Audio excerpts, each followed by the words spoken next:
Hello everyone, good evening. नमस्कार सभी प्यारे साथियों को। मैं उमेश पाल एक बार फिर से आप सभी विद्यार्थियों का आपके अपने परिवार टीचर्स वर्ल्ड में स्वागत करता हूं।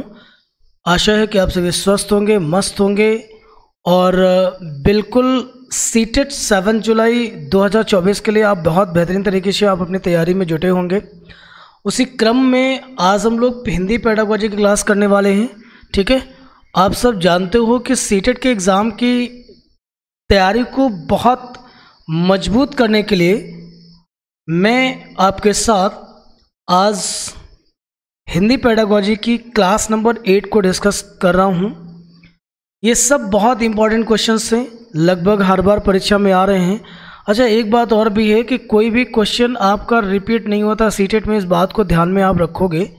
लेकिन होता क्या है कि अगर आप बहुत ठीक अभ्यास करते हैं, बहुत ज़्यादा प्रैक्टिस करते हैं, तो क्वेश्चंस जो होंगे आपके पढ़े हुए पैटर्न पर आधारित होंगे और आपको वहाँ पर दिए गए प्रश्नों का उत्तर बनाने में बिल्कुल भी कठिनाई महसूस नहीं होगी। ये होता है आपका सीटेट। ठीक है, और मेनली पेडागोजी का कॉन्सेप्ट कुछ इसी तरीके से होता है। तो चलिए आज अभ्यास के क्रम में एक कक्षा को और जोड़ते हैं। बेटा, थोड़ा सा काम आपको जो करना होता है वो है आपको सेशन को लाइक करना है, अपने सभी जानने वाले मित्रों विद्यार्थियों को शेयर कर देना है और उनसे कहना है कि सब्सक्राइब जरूर कर लें ताकि अगली नोटिफिकेशन उन तक आसानी से पहुंच सके। चलिए आज की क्लास को शुरू करते हैं और एक प्यारा सा क्वेश्चन आपके सामने आ चुका है, देखिएगा। क्वेश्चन नंबर फर्स्ट है, कह रहे हैं कि उच्च प्राथमिक स्तर पर भाषा शिक्षण का उद्देश्य नहीं है। ठीक है, क्या नहीं है? भाषा शिक्षण का जो उद्देश्य नहीं वो बताना है। तो निजी अनुभवों के आधार पर भाषा का सृजनशील प्रयोग, ध्यान रखिएगा, मुझे वो बताना है जो नहीं होगा। भाषा के व्याकरणिक बिंदुओं की परिभाषाओं को जानना, मुझे लग रहा है कि ये ऑप्शन बनना चाहिए, लेकिन और आगे चलेंगे। भाषा की बारीकी और सौंदर्य बोध को समझने की क्षमता का विकास ये तो करना ही पड़ेगा। विभिन्न साहित्यिक विधाओं की समझ का विकास ये भी होगा। आप नहीं करेंगे भाषा के व्याकरणिक बिंदुओं की परिभाषाओं को जानने का उद्देश्य उच्च प्राथमिक स्तर पर बिल्कुल भी नहीं होगा, खासकर भाषा शिक्षण के दौरान। ठीक है,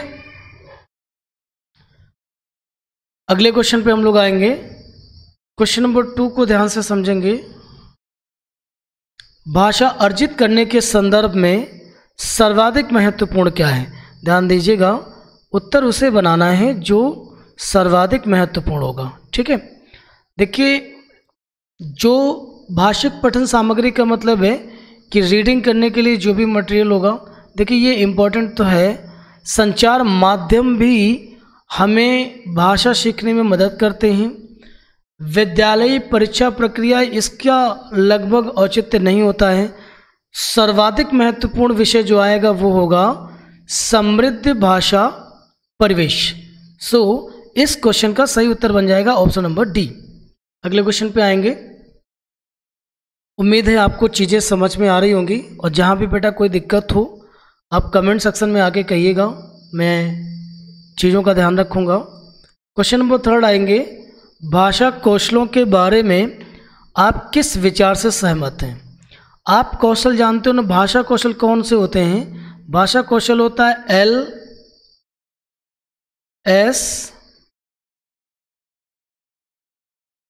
LSR और W। ठीक है, LSRW जो होता है ये भाषा के कौशल कहलाते हैं और वो कह रहे हैं कि निम्नलिखित में से किस विचार से आप सहमत होंगे। तो ये एक निश्चित क्रम में सीखे जाते हैं, एक दूसरे के साथ अंतः संबंधित होते हैं। बिल्कुल सही बात है, ये आपस में कोरिलेटेड होते हैं और एक दूसरे का एक दूसरे से प्रभाव पड़ता है या एक दूसरे से वो प्रभावित होते हैं। ठीक है, सो क्वेश्चन नंबर 3 का सेकंड ऑप्शन सही होगा। क्वेश्चन नंबर 4 पे आएंगे। स्किनर के अनुसार स्किनर क्या मानते हैं? देखो, पहली बात तो ये जान लो कि स्किनर एक व्यवहारवादी मनोवैज्ञानिक हैं। इससे यह अनुमान लगाया जा सकता है कि भाषा को सीखने के लिए इन्होंने सबसे ज़्यादा जो जोर दिया होगा वो व्यवहार पर दिया होगा। ठीक है, चलिए देखते हैं। भाषा परिवेश से सीखी जाती, भाषा अंतःक्रिया से सीखी जाती है। कर दी बात उन्होंने व्यवहार की, व्यवहारवाद की। क्लियर है ना? सो क्वेश्चन नंबर 4 का सही उत्तर बन जाएगा आपका सेकंड ऑप्शन। क्वेश्चन नंबर 5 को हम लोग ध्यान से देखेंगे। बेटा कम एक्सप्लेन कर रहा हूँ आज मैं, उसका कारण भी है क्योंकि जो क्वेश्चन थोड़ा सा आसान है उन पर ज़्यादा समय देने का कोई मतलब भी नहीं बनता। समय हमें बचा के भी चलना है ना? और ये अभ्यास आपको परीक्षा के दृष्टिकोण से मैं करा रहा हूँ। ठीक है, क्वेश्चन नंबर 5 को ध्यान से पढ़ेंगे। प्राथमिक स्तर की पाठ्यपुस्तक में दिए गए प्रश्न को ध्यान से पढ़िए। अगर तुम पापा की जगह होती तो ठेला कहाँ लगाती? ऐसा तुमने क्यों तय किया? यह प्रश्न किससे जुड़ा है? विभिन्न व्यवसायों से, गलत अनुभवों की अभिव्यक्ति से, मतलब जो आप फील करोगे, उपर्युक्त जो घटना है उससे संबंधित जो आपके भाव पैदा होंगे उसके हिसाब से आपकी अभिव्यक्ति होगी। मतलब आपका एक्सप्रेशन आपके फीलिंग्स या इमोशंस पर आधारित होगा। तो सबसे बढ़िया उत्तर बनेगा इस क्वेश्चन का option number B. Question number 6 को ध्यान से देखेंगे।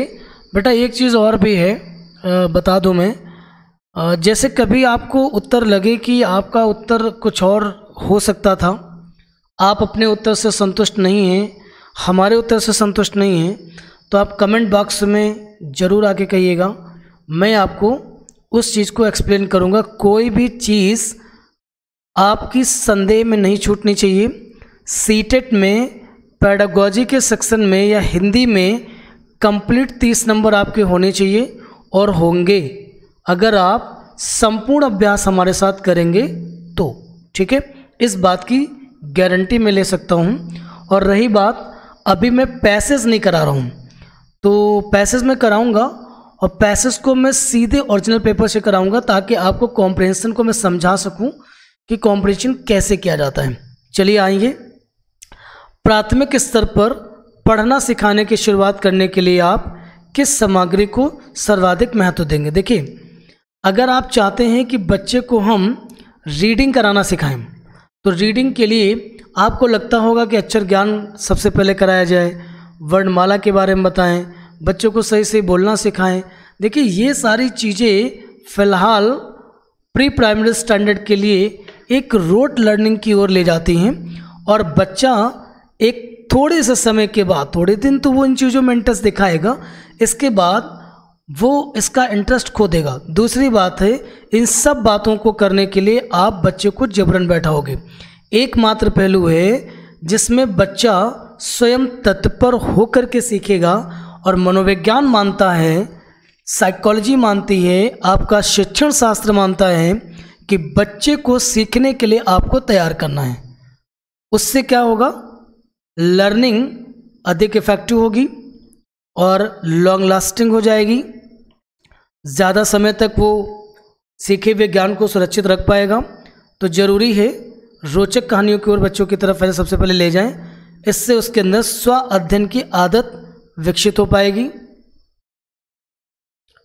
हिंदी भाषा का आकलन करते समय आप किस बिंदु को सर्वाधिक महत्व देंगे? ध्यान दीजिएगा, क्वेश्चन सब बहुत प्यारे हैं, इत्मीनान से पढ़िए और रोट लर्निंग से मुझे दूर आना है, इस बात को हमेशा ध्यान रखिएगा। कह रहे हैं कि अगर आप हिंदी के एक अध्यापक होंगे और आप भाषा का आकलन करते हैं तो उस दौरान आप सबसे ज़्यादा महत्व किस बिंदु पर देंगे? जो निम्नलिखित में से लिखें। सहज अभिव्यक्ति का मतलब है कि विद्यार्थी द्वारा अपनी बात कितनी सहजता और सरलता के साथ करी गई, महत्वपूर्ण बिंदु है।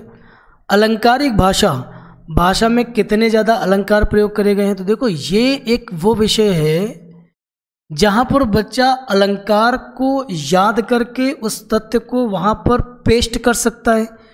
अर्थात कहीं ना कहीं वो रोट लर्निंग की ओर प्रेरित करेगा। भाषा की संरचना, व्याकरण सम्मत भाषा, मतलब भाषा में उसने व्याकरणिक बिंदुओं को प्रयोग करते समय कितना ख्याल रखा है। ठीक है, सर्वाधिक महत्वपूर्ण आपके हिसाब से क्या लग रहा है? वैसे आपको भी लग रहा होगा कि उत्तर ए होना चाहिए। क्लियर है बेटा? हम लोग ना इस तरीके से उत्तर बनाना सीख रहे हैं या सीखेंगे कि जिससे उत्तर जो बन रहा है वो क्यों बन रहा है और जो नहीं बन रहे हैं वो क्यों नहीं बन रहे हैं, ये तर्क हम लोगों को करना है, क्योंकि इससे परीक्षा में आपको बहुत लाभ मिलने वाला है। ठीक है, और आप कई बार बहुत सारे प्रश्नों का उत्तर जब नहीं जान पा रहे होंगे तब भी उसका उत्तर आप सही कर पाएंगे। ये सबसे बड़ी टेक्निक होती है सीटेट के एग्जाम के लिए। क्वेश्चन नंबर 8 को ध्यान से समझेंगे। संयुक्त परिवारों में बच्चों का भाषा विकास अपेक्षाकृत बेहतर होता है। ये बात तो सही है। आप ये मान लीजिए जो एकल परिवार में बच्चे होते हैं उनका सामाजिक विकास कमज़ोर हो जाता है। क्यों? क्योंकि वहाँ पर माता पिता के अलावा कोई और है नहीं, और माता पिता के पास जनरली इतना वक्त नहीं होता कि बच्चे को ज़्यादातर समय दे सकें। वो ज़्यादातर उसको किताबों और बाकी चीज़ों में उसे व्यस्त रखने का प्रयास करेंगे।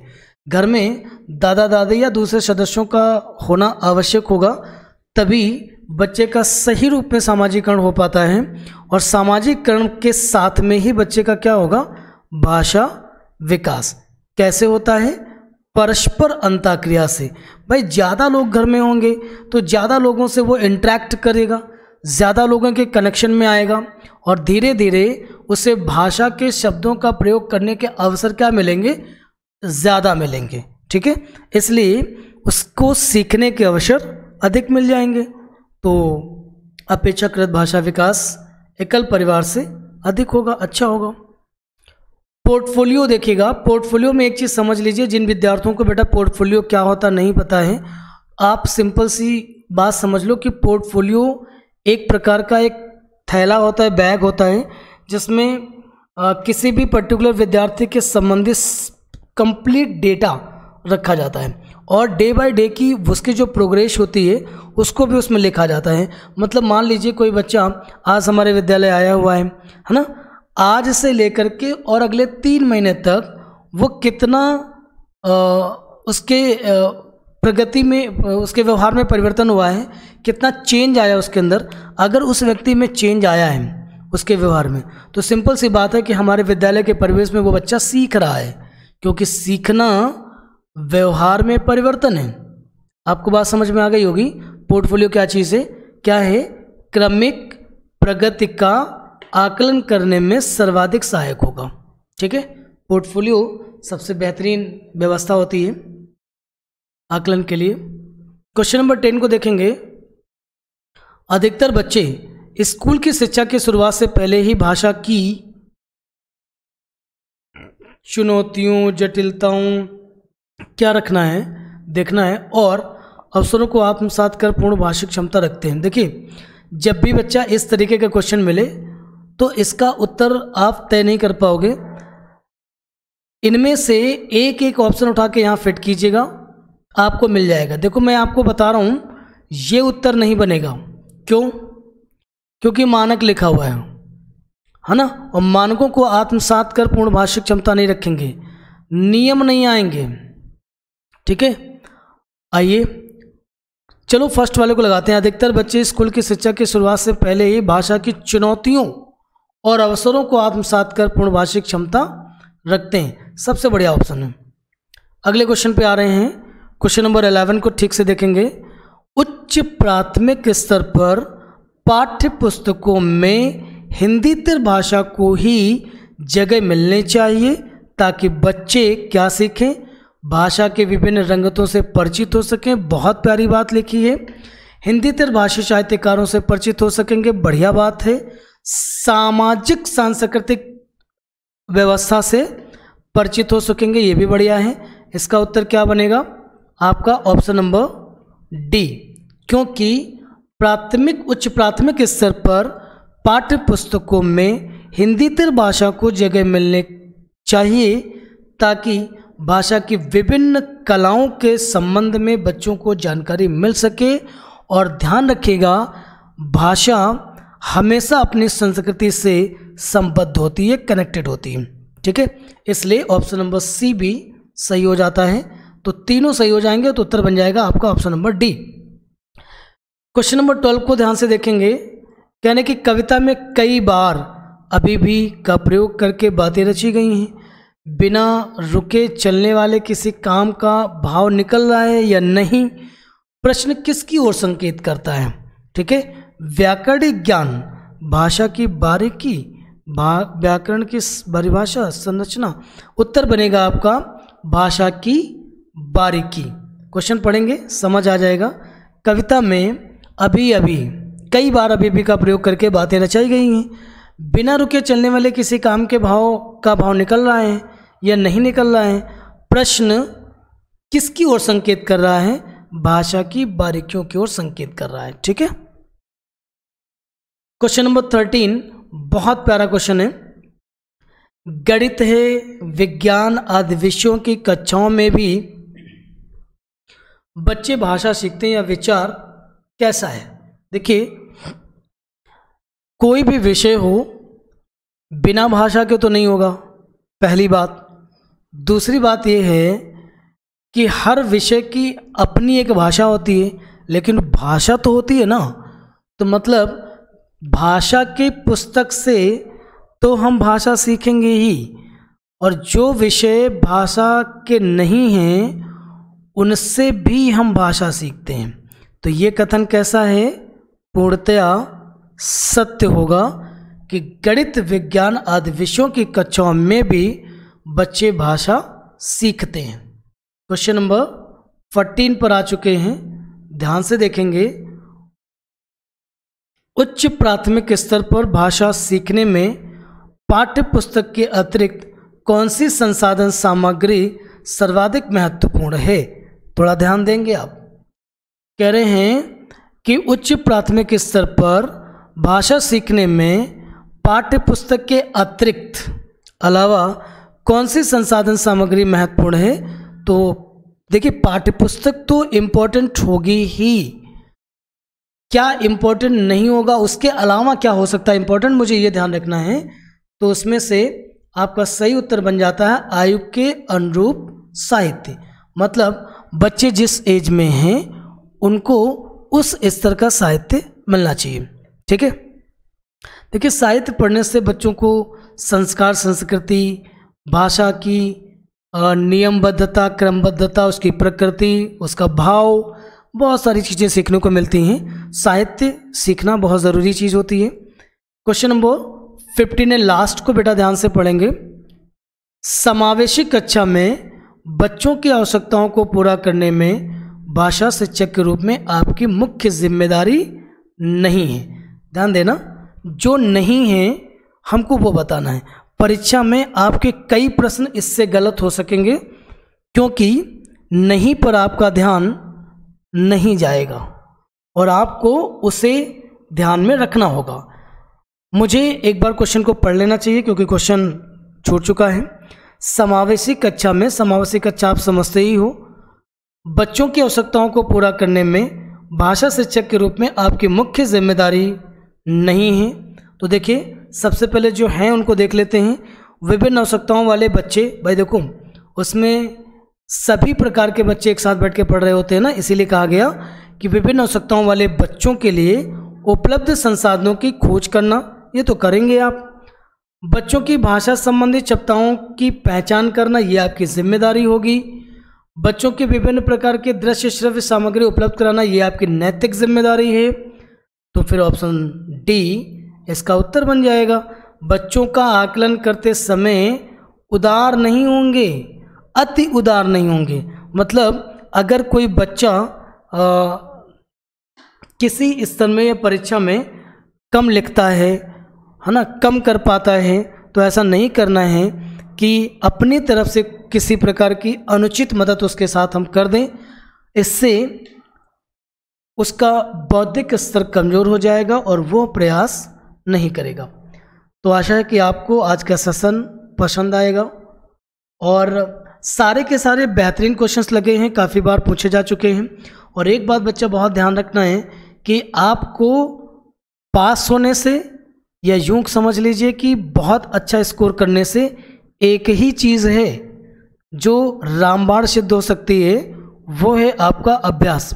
जितना ज़्यादा आप अभ्यास करेंगे उतना अच्छा आपका सीटेट होने वाला है। इसलिए प्रैक्टिस बहुत ज़रूरी है, बहुत ठीक से करेंगे।